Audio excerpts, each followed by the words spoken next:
Hi guys, this is the second video of Thinking AI, and in today's video we're going to work on the diabetes dataset. So for this dataset, I'm going to try splitting it to multiple parts.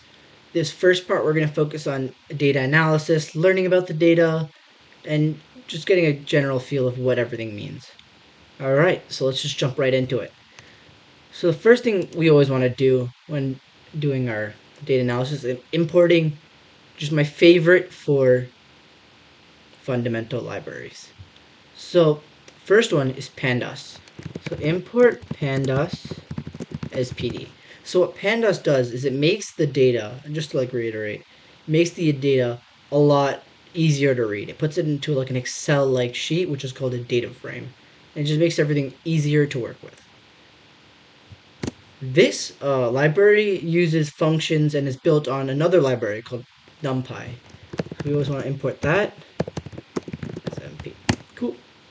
Now I also love to import Seaborn and Matplotlib.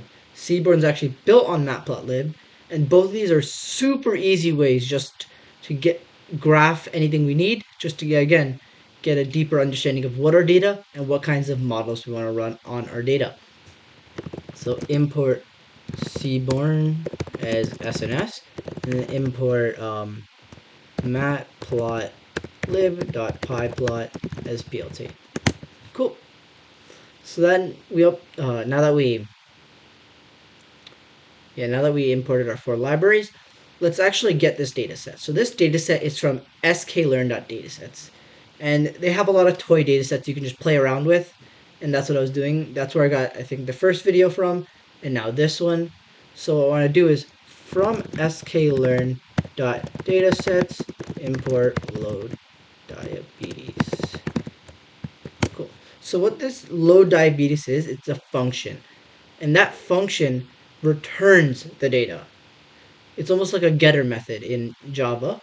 So what we want to do is put data equals load diabetes, and bam. Looking at data, we have this. So looking at this, it's kind of like hard to understand, honestly. Like all of this is moved into a Python dictionary, and like there's a lot of information where it's just cluttering what do we actually want. So this is where the data frame comes in. So in this data frame, what we want to do is first do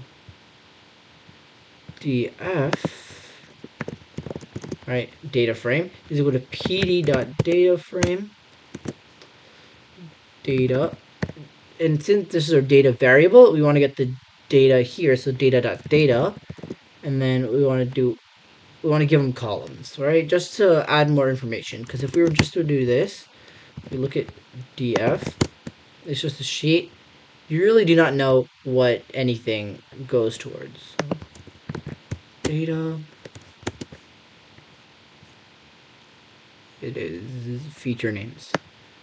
So we set columns, equal to data.feature names. Now when we look at our data frame, a lot easier to read. We have our basic indices and we have what each column refers to. So looking at this data, I get what the first four columns are: age, sex, BMI, and blood pressure. That I get. But one thing I do not get is what is these S1s to S6? Right? So luckily I have a useful link for that.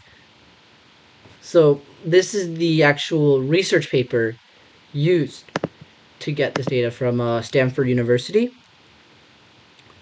So if we look here, it's some serum measurements that is, I guess, in the blood, right? So we have that. So I understand that one. And another thing that this does not show us or give us is what is the response variable, right? What is the label? So looking at this, we can just scan it, and so machine learning, it's running on it.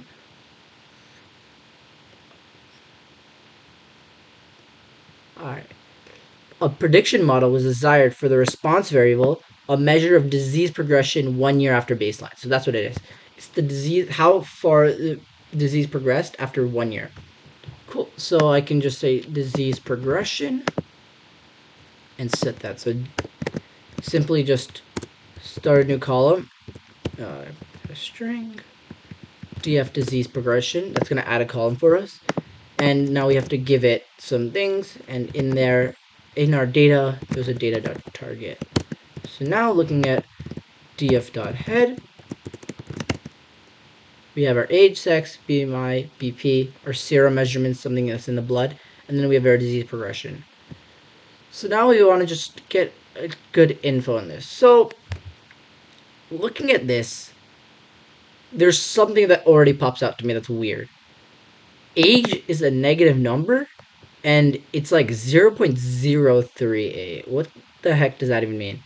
Like, here, sex is that. Why isn't it 0 or 1 or male or female? And these serum measurements, they're all very small numbers, which is quite peculiar, right? So let's see if they mention anything here. I have a small like thing about what it might be. Okay, here they have actual numbers. So I think sklearn, when we imported it, did something to the data. And what it might have been, I think they might have actually scaled the data. So what scaling the data does is it takes, like, the data will be like ranged, like decently high range. It takes the mean and almost it shifts it over so that the mean is 0. Then I think it divides everything by the standard deviation so that everything's there's the number of standard deviations away they are away from the mean. This is something called z-scores. So let me just make sure I got that right. Yep. They take the observed value, subtract it from the mean, and divide it by the standard deviation. All right. So now that we have this, let's take a look. We always want to check, once we get an understanding, is are there any null values? So df.info. Cool. We have 442 entries, and in those entries we have 442 non-nulls, and they're all float 64s. They're not objects, so we know none of them are strings. Just to get another like thing. All right. Another thing I like to do is look at a heat map or the correlation values.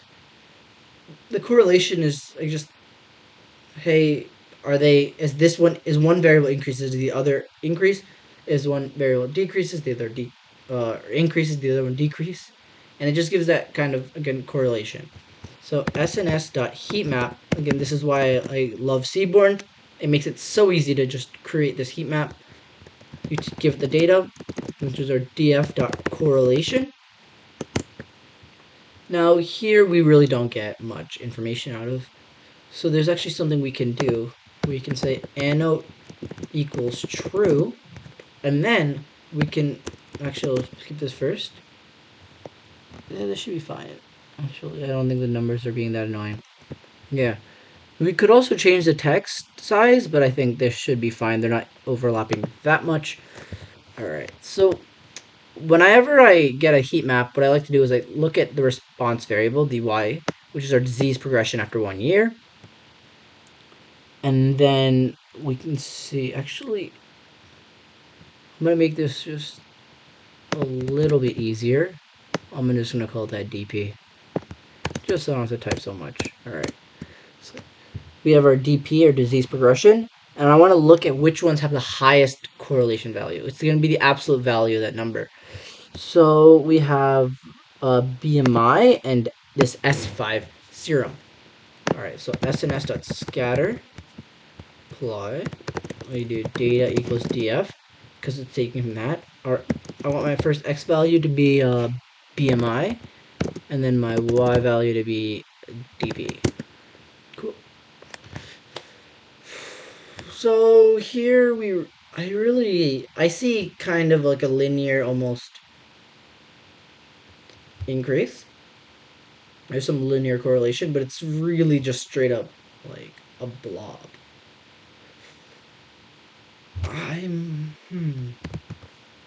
So it's kind of hard to see where to go from this. Let's see if the other one gives any.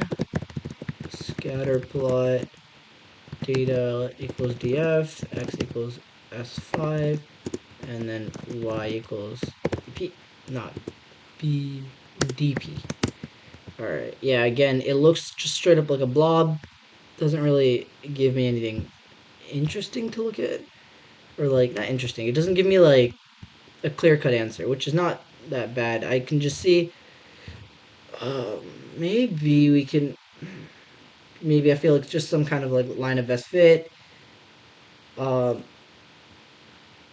there's actually, I think, a lot of things we can do.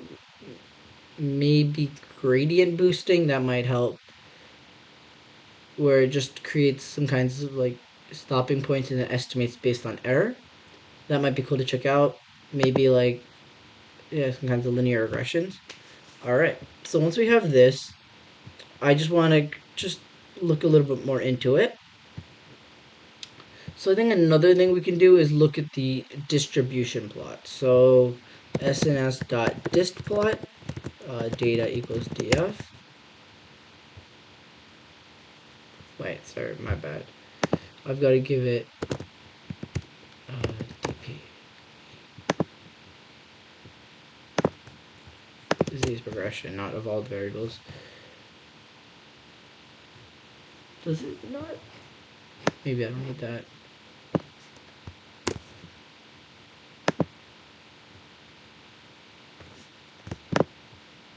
Cool. So what I can see is, based on just like almost like a count plot, most of them are on the disease progression here, slightly skewed. There's no visible disease progression outliers that might affect our data a little bit. I think everything is generally close to like it's kind of mean it's slightly skewed. Maybe just a slow kind of thing. Do we see that here? Yeah. These are a lot higher up, and these are more together. I guess yeah. Here you can see a lot more volume. The lower disease progression, the higher. Same thing can almost be said for this. Alright.